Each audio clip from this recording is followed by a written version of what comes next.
Hi guys, in today's video I decided to talk about my day skipper course. I thought this video could be helpful to some of you who are thinking about doing a sailing course, essentially to get a license for sailing boats and for motorboats. If you do RYA day skipper course for sailing boats, you get a license for both sailing boats and motorboats. If you do a license for motorboats, you won't be able to operate sailing boats or charter sailing boats. I'll leave my playlist of my holiday in Greece down below, but basically that was my first time ever trying sailing. I had like a 5-day course where I started everything from the basics. I wasn't prepared whatsoever for sailing. I didn't know any terminology. I didn't know anything in practice.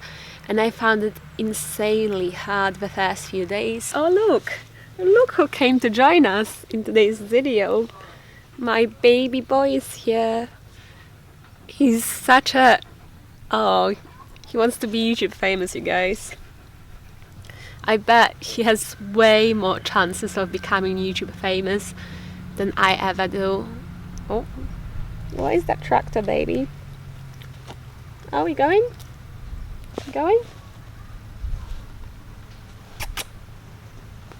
Anyway, you guys, sorry about that. The reason why I was doing that course was because me and my dad wanted to go on a flotilla, and in order to be on a flotilla you need at least 2 people per yacht who know how to sail, who know the basics, and I didn't know anything, so I couldn't go on a flotilla just with my dad. And I sort of started to get used to all the knots and operating and maneuvering a yacht. I just fell in love with sailing and being able to go from island to island, being able to get to places where you wouldn't be able to get to unless you sailed or you had a motorboat or a dinghy, anything of that sort. So yeah, that's when I fell in love with sailing. And doing a flotilla with my dad has massively prepared me for that day skipper course. Because even though a lot of other people on that course had a much greater experience with sailing than I did, you know, those people were 20 years older than me. They went on far more sailing trips than I have ever done previously. However, they were not doing anything other than cruises where they had a crew, they have a captain who knew what they were doing. They had an engineer, they had a mate, how to be able to moor the boat properly. I had to learn all these things that other people have looked at and kind of had an idea of how to do, but in practice they didn't know because they've never have done it. With that being said, I was far less experienced than anyone else on my sailing course. But because I did a flotilla with just one other person, I thought that was a good preparation for me. I never did a competent crew course. The first course that I did was just basic skills. I think it was called RYA, basic skills, because it was just starting from scratch. And then I only had that flotilla, and then I decided I wanted to do a day skipper course.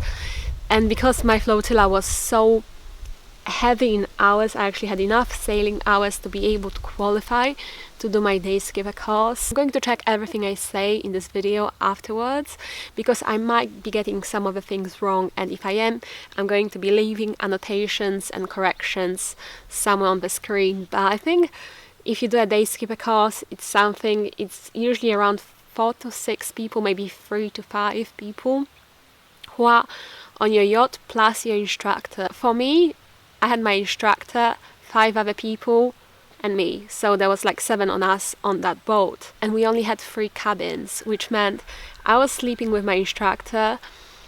You have to be prepared to share a very small, tiny cabin.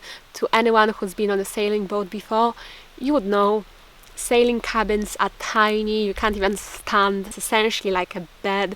Feels a little like a coffin or like a little tube that you just have to squeeze into. And you can't bring too many things on that course.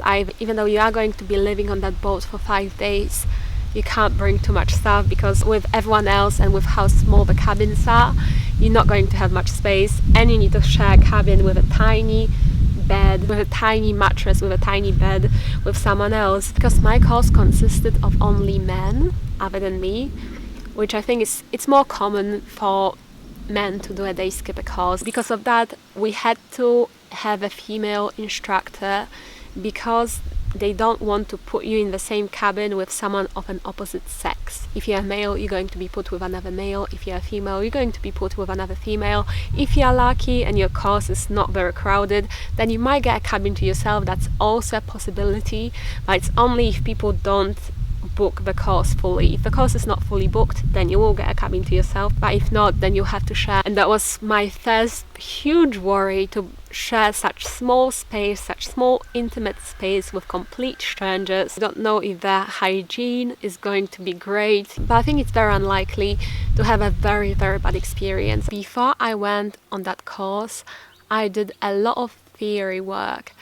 I bought a sailing book, a day skipper sailing book, and I did a lot of preparation in order to be able to go on that course. I wanted to learn rules of the road, navigation, declination, man overboard procedure. I did touch on it lightly during my basic skills course, but it wasn't anything substantial for the day skipper course. For instance, I had to learn all the different buoys and what they meant, and I did that as a part of my preparation before my day skipper course. On the first day of my day skipper course, they did touch on some of the things, but it was more like to test us, to know what we remember, what we know, to make sure we are on the right level. So if you don't know any theory around sailing, then by all means either try to do a lot of research or just buy a book. I bought a book, I made a lot of different notes, and then I did a few free online tests that you can find all over the internet. The way my course worked, and I'm pretty sure it's the same case with most of them, we were not staying at the same harbour.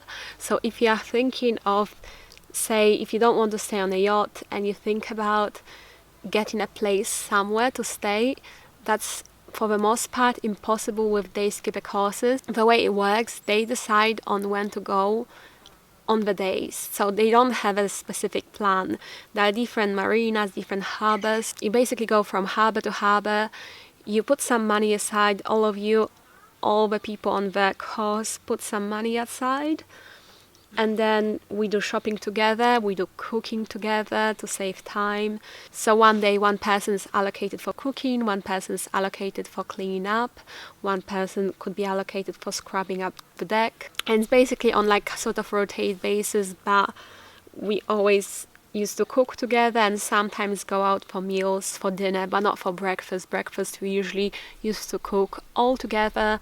And you would basically stay at different harbours, and you wouldn't know prior to starting that course what harbour you would stay at, what days, because it all varies on the weather, it all varies depending on your instructor and what they decide to do on that specific day. Sometimes there might be no places at a certain marina, it might be full, so then you decide to go to a different one. Sometimes you might approach a storm and you have to just change your destination entirely, and that happened quite a few times. I think places like England can be very challenging sometimes for sailing, because on my sailing course, for example, we got some extremely strong winds, very bad waves. I am definitely glad that my course was intense, because I feel like it taught me stuff to the fullest, just because we experienced such varied weather. The amount of times the yacht was tilting so much to either side, and you have to tie yourself up, you have to belt yourself up to the yacht. That taught me so much about sailing you don't even realize. I've learned how to properly tie myself up, what to do when the weather conditions are so bad that you feel like you are nearly going to capsize. And I was very surprised because I didn't get seasick, and I was actually the only person on that entire boat that didn't get seasick even once throughout the course.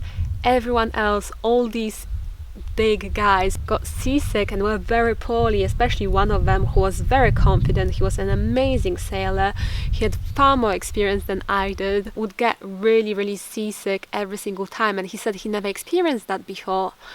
But that's because our weather conditions were very extreme in comparison to what you would experience somewhere with pretty calm weather, you know. With that being said, I remember I once had to do a navigation test, And in order to do that, some people were doing practical stuff on deck, and I had to go inside in that bad weather condition to do some navigation tests.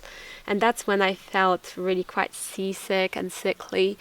So I am one of those people who don't get seasick outside, but as soon as I step inside, that's when I get a bit seasick. But that was nothing unusual, because literally I was, well, other than the instructor, our instructor didn't get seasick at all, but everyone else was really seasick at some times.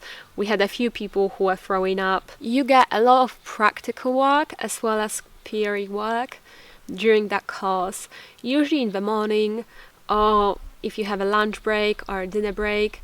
Before you go on your break, or before you're allowed to have a meal, we have to go over some theory, cover all the different theory, but then you also cover all the very essential skills. Even if you get 5 other people, you get 6 people you have to train on the yacht, you are guaranteed you'll be doing everything, every single thing, and you have to do every single thing in order to pass. One person on our day skipper course didn't actually manage to pass just because he couldn't get men overboard correct. He tried a few times, he couldn't get it correct, and then he couldn't really moor properly in bad conditions. We had some bad conditions, we had some winds, and he just couldn't do it. He couldn't hack it, so he didn't end up passing, even though they tried very hard for him to pass.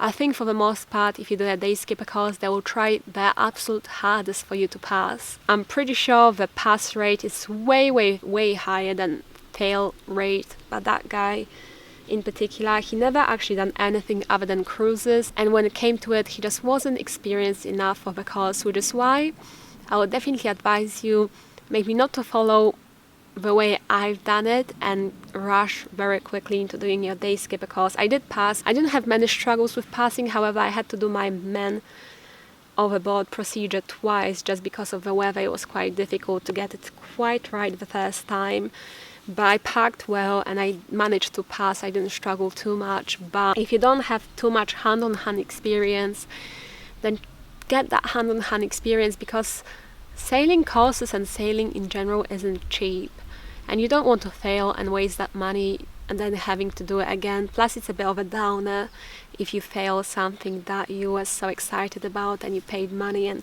you really wanted to do and then you fail. So definitely advise to have some experience, some substantial experience, and definitely do some theory before you try to do your sailing course. Also, one other thing to note, despite it being called a day skipper course, you will be doing some night sailing. You are not going to do an overnight sail on your day skipper course, but you will do some night sailing. We did, I think, a couple of days or maybe 3 days of night sailing, a few hours of night sailing. So this one day especially, we only got to the marina at 1:30 a.m. and everyone was very hungry. We didn't have any food. We had a very challenging day. You also wake up very early on your sailing course. Different instructors might do it differently, but for me, we had to wake up very early every single day, not to waste time. And then we used to go to sleep late at night. And this one day, we parked at that marina at 1:30 in the morning, bearing in mind we were at sea since 6 or 7 a.m. I think it was around 6-7, and we got to a different harbour at 1:30 in the morning without having to really have eaten much. And then we were walking all around that town. I can't even remember the name of the town now, because we're constantly at different towns, but we were walking around that town trying to find a single restaurant or a place to eat. But because it was a small town, they didn't have any restaurants, any shops. Finally, we managed to find a single shop. Unfortunately, it wasn't a restaurant, it was a shop. But they managed to buy like this single-use grill, single-use barbecue set, and they bought a few sausages and things, and they decided to grill them. I don't eat sausages, I don't eat red meat, so I couldn't have any of that.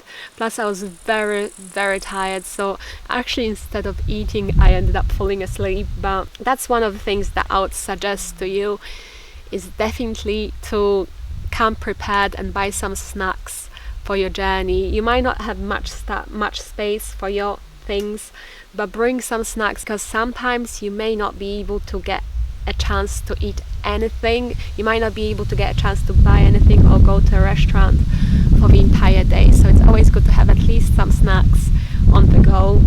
And also bring some warm clothes. Yachts can get so freezing at night. You need to bring warm clothes, and you also should bring a blanket or a pillow. I didn't know we wouldn't be provided with those. I was very surprised when I got onto that yacht and I realized everyone else brought I think it was blankets for them. Oh no, actually it was sleeping bags. Most people brought sleeping bags. Now I remember. Most people brought sleeping bags with them because we were not given anything. We were not even given a single blanket. And I didn't bring anything, so I actually ended up using some of my clothes and some of my coats as my blanket. I used 2 jumpers to use as my pillow because we were not provided with any of them. I think maybe some companies would provide you with them. That's why you should definitely call them and ask.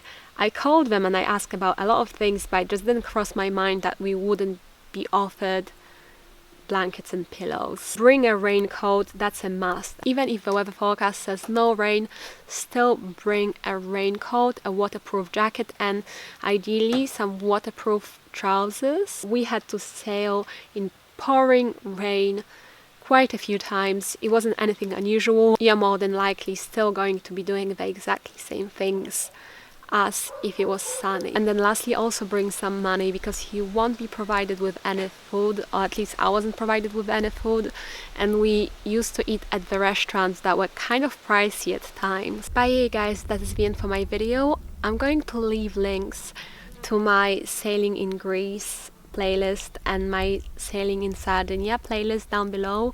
Sailing in Greece is actually incorporates me starting to sail for the first time. If you have any other questions related to the course or sailing in general, then please leave a comment down below and I will try to answer it. But yeah guys, that is the end for my video. Thank you so much for watching and I hope you enjoyed. If you didn't, please like it and subscribe to me if you're not already, and I'll see you in my next one. Bye!